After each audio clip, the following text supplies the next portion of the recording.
Ingat lagi tak apa yang kita rasa bila kali pertama kena saman speed trap? Kita rasa macam terkejut sebab tiba-tiba ada amount of money yang kita berhutang dengan pakcik polis.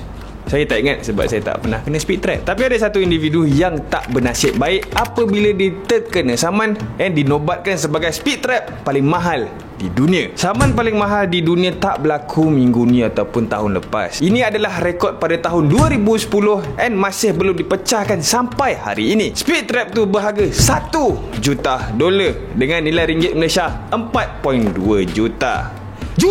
Bunyi dia macam gila. And saya terangkan kenapa. Untuk speed trap semahal ni, kita ada 3 key penting yang menjadi penyebab harga saman 1 juta. 1, orang ni bukan just any man. 2, negara yang orang ni kena saman is not just any country. And 3, speed yang orang ni bawa is not just any speed.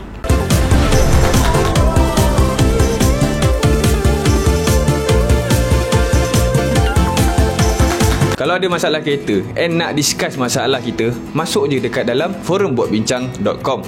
Buatbincang.com ada tempat untuk kita grow as community, and kalau kita pandai pasal kereta, join untuk tolong orang lain pula. Sekarang kita discuss topik speed trap. Kalau ada benda lain yang korang curious, boleh bertanya dalam buatbincang.com. Untuk review full, Buat Bincang ada artikel yang boleh kita baca. Kalau tak nak tengok video, lepak dalam buatbincang.com.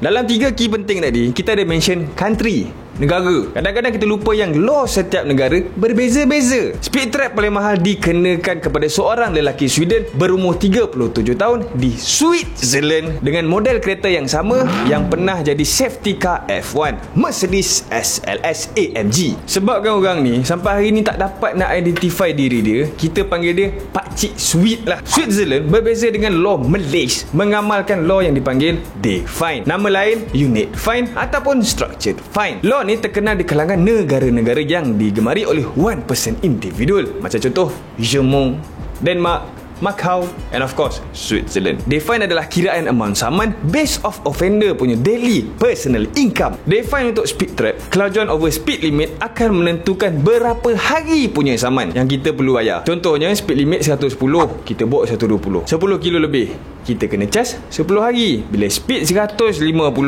40 km lebih, kita charge 40 hari. Contoh, income kita $1,000 sebulan ataupun $1,000 sebulan, berapa hari kita kena bayar tu sama. Yang berbeza dia amount sehari yang kita kena bayar. Contoh lagi, Fahan ada income $50,000 sebulan, dia kerja ladang anggur. And Haikal ada income $1,200 sebulan, dia owner Shell Semarak. Fahan dengan Haikal ada satu time dua-dua buat gila. Dia tekan RZ 120 dekat Switzerland, jalan dekat speed limit 110, kena speed trap. Fahan dengan Haikal sama-sama kena charge 10 hari.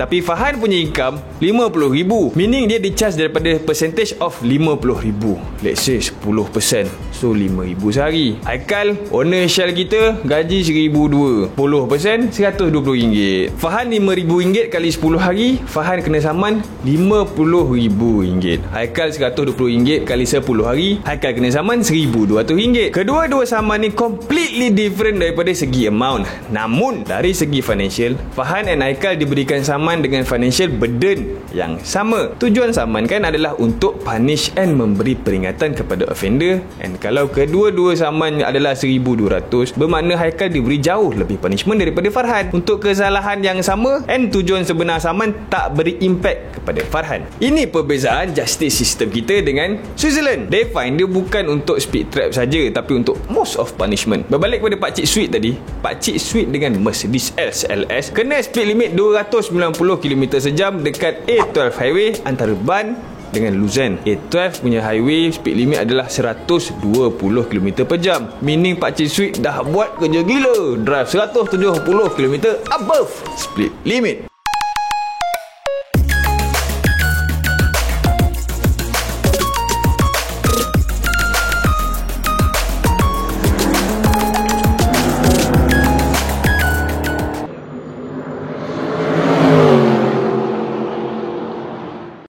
Kita dah tahu pasal negara and speed. Sekarang pasal pakcik sweet pula. Dengan Haikal dan Fahan sebagai contoh, kita dah tahulah yang pakcik sweet kita ni bukan orang miskin. Reportedly, walaupun kita tak kenal pakcik sweet, pakcik ada net worth of $22.7 million.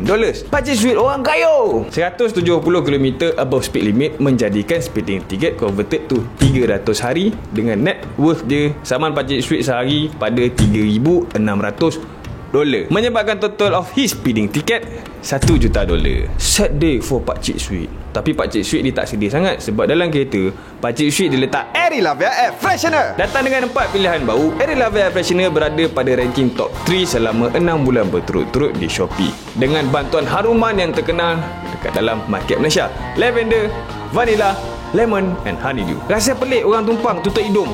Kita pun tak perasan kan. Airy Lavia Air Freshener mampu menghilangkan bau hapak dan bertahan sehingga bulan kedua. Dapatkan sekarang sementara voucher masih ada.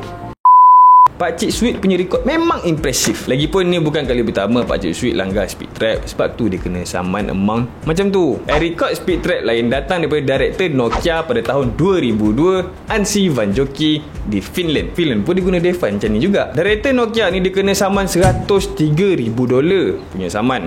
Tak banyak macam Pakcik Sweet, tapi kita mesti tengah-tengah lah kalau terkena. Kenapa ada negara guna sistem Define and ada negara macam Malaysia kita tak guna? Dari research yang saya collect, Define ada impact yang sangat besar kepada crime rate negara tersebut. Saya bandingkan negara Pakcik Sweet dengan negara kita sendiri, negara yang ada Define and yang tak ada Define. Level of crime Switzerland sangat rendah in compare to Malaysia. Even corruption and rasuah dua negara ni pun sangat berbeza. Swiss at 18.23 and 67.13 untuk Malaysia. Another thing yang saya perasan, top 10 negara yang duduk dekat negara paling rendah corruption guna justice system yang sama. Negara paling rendah corruption guna Define system. Psychologically, kita boleh faham kenapa negara yang korup tak nak guna Define system, even USA. Sebab Define system memberi very big disadvantage pada high profile individual.